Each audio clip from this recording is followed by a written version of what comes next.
Dersimizi davamlaştırmaz vatandaş.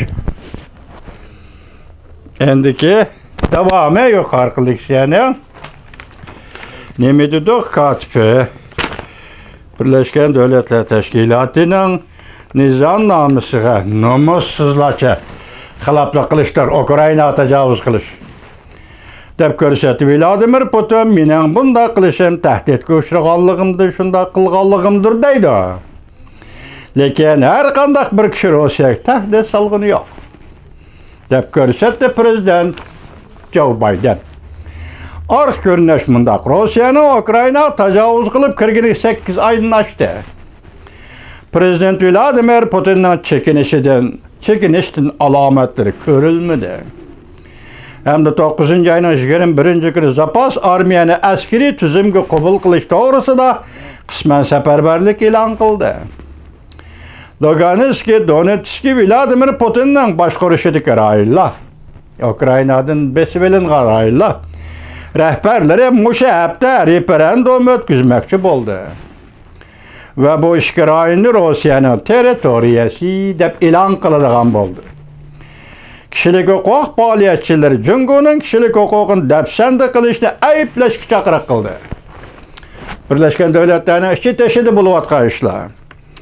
Birlashgan Davlatlar Tashkilotining umumiy yig'ini ochilishidan bir hafta burun kishilik huquqni kuzatuvchi xalqaro kishilik huquq tashkiloti maqola e'lon qilib, dünya devlet rahbarlarining dunyoning har qaysi joylarida yuz berayotgan kishilik huquqqa tajovuz qilish harakatlariga, jumladan Jungoning Xinjiangda o'tkazgan jinoyatlarni, mustamlika Uyg'uristonda o'tkazgan jinoyatlarni ayblashga chaqiriq qildi.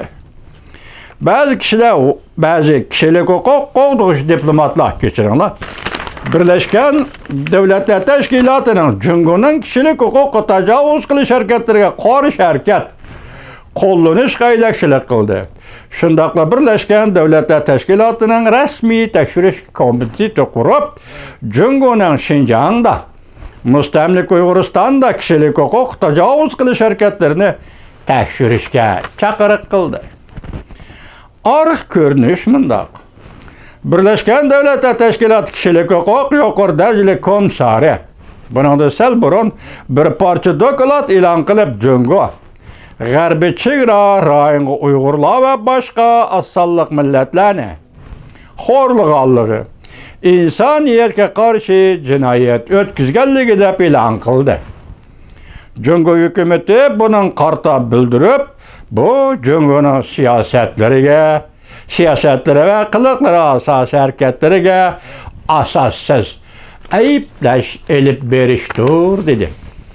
Tunigun birinchi kunlik faoliyat Birleşken Devletler Teşkilatı'nın bugün ikinci kunlik faoliyat Birleşken Devletler Teşkilatı muhokama qildigan temlar qatori qo'yilmagan bo'lsa-mu, lekin diplomatlar Birleşken Devletler Teşkilatı'nın shibatashida shundaqla xalqaro kuzatuvchi tashkiloti hozir bir adli kishilik huquq tashkiloti bo'lsin, lekin besim ishiltish xarakterda fikr qilib, biri Uyg'uristonga maxsus komitet qursa, tekshirish komiteti.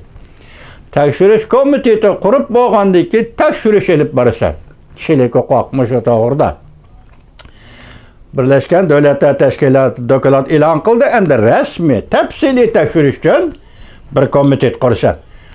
Xudo mushlarning degini mustalabni ishga oshirsa, Birleşken Devletler Teşkilatı shundoq bir komitetni, mustamlika Uyg'uristonda kishilik huquq ahvolini tekshirish komitetini quradigan bo'lsa, vatandosh, vaqti sizning ishlaringiz qadam cho'ng qurilishyotgan yoki bir millat Uyg'urning ishi qadam cho'ng qurilishyotgan bo'ladi vatandosh.